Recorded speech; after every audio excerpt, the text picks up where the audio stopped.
Una tarde cálida, un avión confiable, una tripulación veterana. Todo parecía preparado para un vuelo corto y sin complicaciones.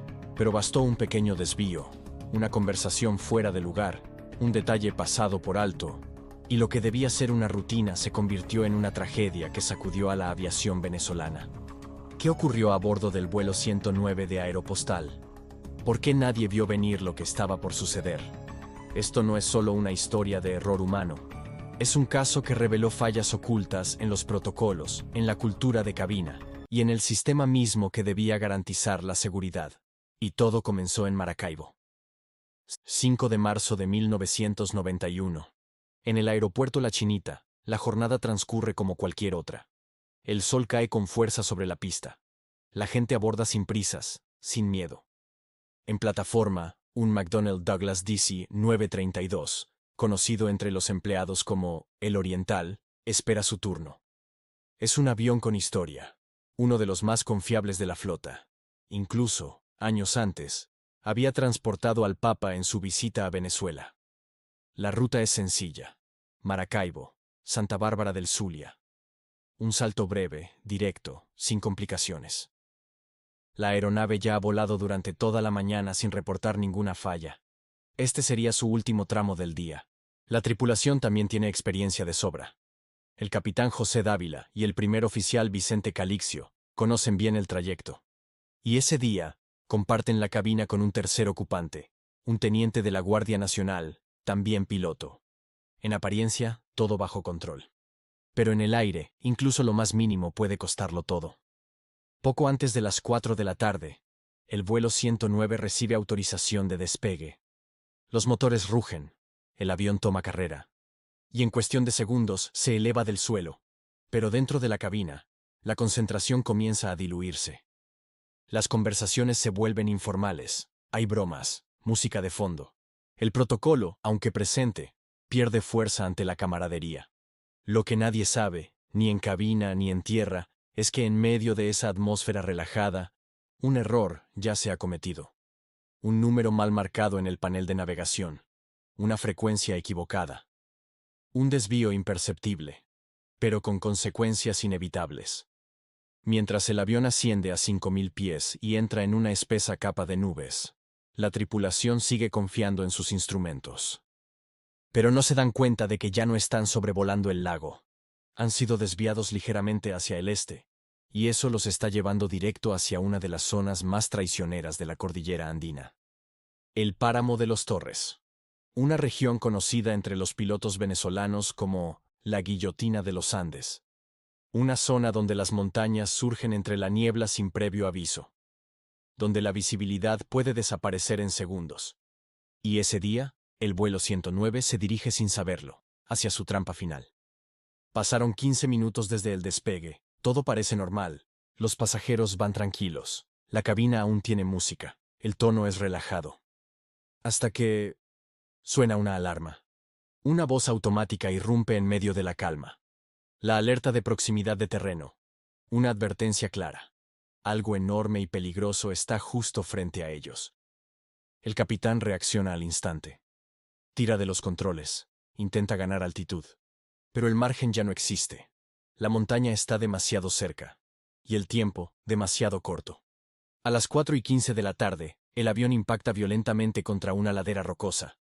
Ninguno de los 45 ocupantes sobrevive. La investigación fue clara. No hubo falla mecánica, no hubo mal clima. Lo que hubo fue una suma de factores humanos que escalaron sin control.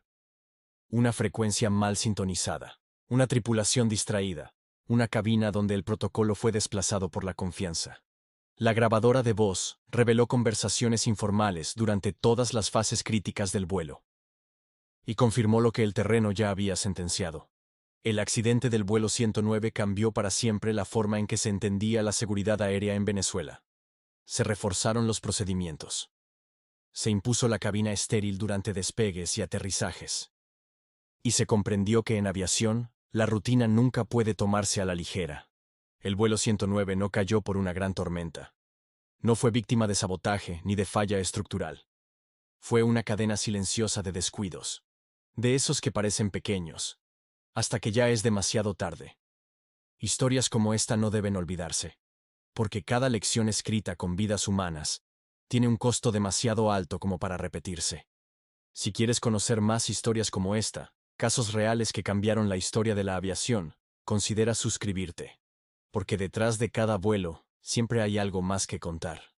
La noticia cayó como un golpe seco. A la mañana siguiente, un helicóptero de rescate surcando el espeso velo de niebla logró divisar lo impensable. Una estela de fragmentos metálicos brillando entre la vegetación del páramo. Lo que durante horas fue un misterio, ahora tenía forma. Y también tenía un final. Los restos eran inconfundibles. La pintura azul desgastada, una parte de la cola desgajada, los asientos dispersos entre las piedras. Era el vuelo 109. Y el lugar, una montaña remota, cubierta por la niebla y el frío, donde jamás debió haber estado. Lo más perturbador no era el hallazgo. Era el silencio. Un silencio absoluto. Ni una señal de auxilio, ni una llamada de emergencia, ni una última palabra. Nada. Todo había terminado en un solo instante. Los equipos de rescate descendieron por terreno escarpado. Entre la bruma, encontraron lo que quedaba de la cabina. Retorcida. Inaccesible. En su interior, los cuerpos de los pilotos, aún en sus puestos, sin haber tenido tiempo de reaccionar. Pero había algo más. En el suelo, entre los escombros, encontraron un dispositivo que cambiaría el curso de la investigación. La grabadora de voz de cabina, el CVR. Un pequeño artefacto, endurecido por el impacto, pero aún intacto. Su contenido revelaría verdades incómodas. Verdades que, hasta entonces, nadie quería siquiera imaginar. La cinta fue enviada a Caracas, donde un equipo especializado inició el minucioso proceso de decodificación. Minutos después, comenzó a escucharse lo último que se habló en la cabina del vuelo 109. Y fue allí, en esa grabación, donde todo cobró sentido. O más bien, donde todo dejó de tenerlo. Durante los momentos previos al accidente, no se oían advertencias entre los pilotos. No se escuchaban chequeos técnicos. No había discusión sobre la ruta. Lo que sí se oía eran risas, una conversación relajada, bromas, música de fondo y comentarios sueltos. Una cabina convertida en sala de descanso. Y, entre todo eso, una sintonía equivocada. Una frecuencia mal ajustada. Una desviación de curso que nadie notó a tiempo. En lugar de seguir el corredor aéreo habitual, el avión se había adentrado lentamente en territorio hostil, avanzando sin saberlo hacia una trampa mortal. Lo más escalofriante de todo es que el aviso de colisión sonó apenas 7 segundos antes del impacto. Solo 7. No hubo margen de maniobra. No hubo posibilidad de rectificar. El capitán jaló los controles con desesperación, pero ya era tarde. 7 segundos. Ese fue el intervalo entre la vida y la muerte. Entonces surgió la pregunta inevitable.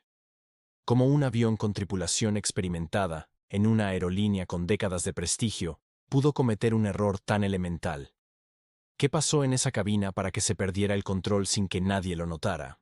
Las autoridades abrieron una investigación exhaustiva. Lo que encontraron no solo puso en evidencia fallos humanos, sino también una cultura de relajación operativa que, con el tiempo, se había normalizado. Los protocolos existían, sí, pero no siempre se seguían al pie de la letra. La presencia de un invitado ajeno al vuelo, las bromas, la música, la distracción, todo había contribuido. Lo que debía ser una cabina estéril se había convertido en un entorno informal, relajado. Y en la aviación, eso tiene un precio. El informe final del accidente fue claro. La causa principal: desvío de ruta por sintonización incorrecta. Causas contribuyentes: distracción en cabina, falta de disciplina operacional, supervisión deficiente.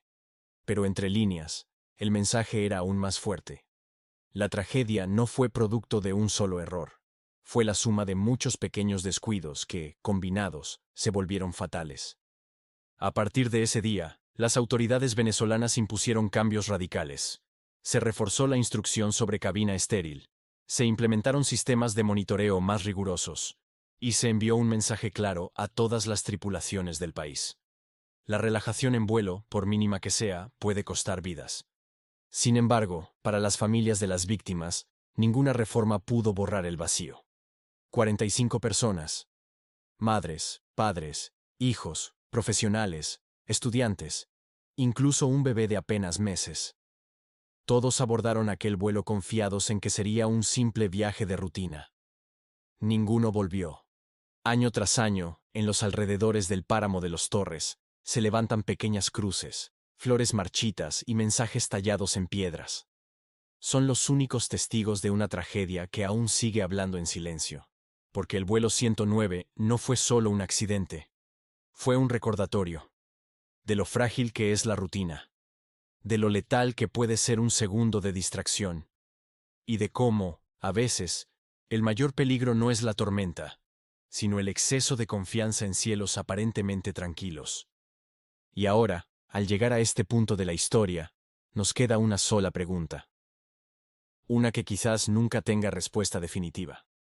Si alguien en esa cabina hubiera detectado el error a tiempo, si hubieran corregido el rumbo apenas unos minutos antes, ¿estaríamos hoy contando esta historia? O peor aún, ¿habrá otro vuelo en algún lugar del mundo, repitiendo los mismos errores en este preciso instante, sin saberlo?